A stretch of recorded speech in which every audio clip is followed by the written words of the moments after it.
can you say about it? Hmm? Hmm? Tumalong ka sa kabilang bakod para awayin ang pusa na nandoon? Ha? That's not right, ha? So yan. Yan ang punishment mo ngayon, ha? Ang tigas ng ulo mo. Ha? Pinapalabas ka na nga sa backyard. Tapos ganyan pang gagawin mo. Oh? Inabalo ko pang kapitbahay para magbukas ng gate. Hmm? Tapos ikaw pang galit? Salbahe ka. Ayan, ngayon, dyan ka hanggang mamaya. Ha? Hindi ka aalis dyan. Hindi ka aalis dyan. Dyan ka lang. Wala kang kakampi ngayon. Wala ang papa mo. Gusto mo ba? Gusto mo ba, ha? Doon ka na lang sa kalsada? Doon ka na tumira? Nang aaway ng mga pusa? Ha? Gusto mo yon? Ha? Nang aaway ng mga pusa? Walang pagkain doon, ha? Namimihasa ka. Tigas ng ulo mo. O, tinan mo, tinalikuran mo pa ako. Nagsasalita pang mama mo, natalikod ka na, kinakausap pa kita. Napakasalbahe mo talaga. Ano? Palalayasin na kita. Doon ka na sa kalsada tumira. Doon ka na titira sa kalsada, ha? Pag mainit, walang aircon doon. Walang fresh water doon, walang food. Mimihasa ka. Ulitin mo pa yon. Ay nako, talaga, hindi na kita kukuhanin. Nababayaan na kita doon, ha? Ano ba, inaway ba naman yung pusa doon? Ang ganda-ganda ng pusang yun, kulay orange din.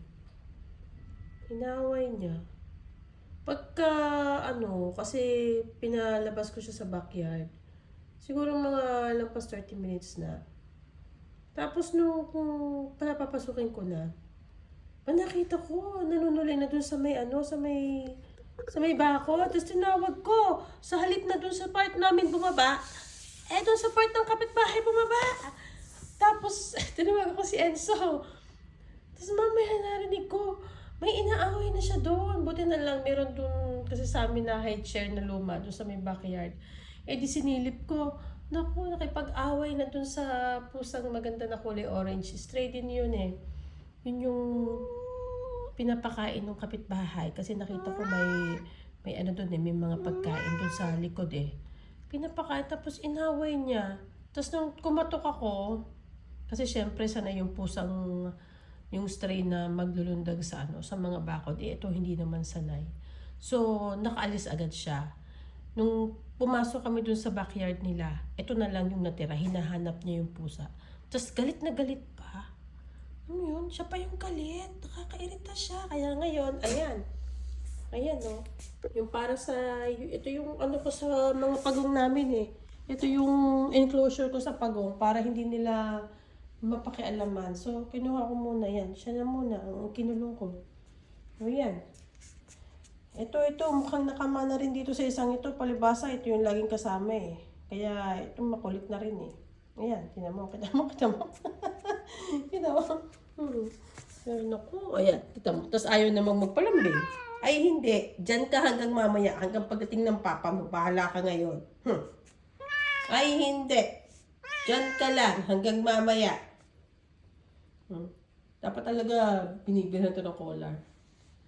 Hanap na ako ng maganda na collar. Kasi yung lumang collar namin, nakakawala din siya eh. So, bibili kami ng collar na maayos para kung dadalhin namin siya sa labas, nakatali siya doon sa haligi. O yan. So, yan. Ito yung update kay Bonchon. Kay Bonchong Pasaway. Ay, sana wala nakasunod. At talagang nakaka-stress siya. Sa totoo lang. Bye-bye!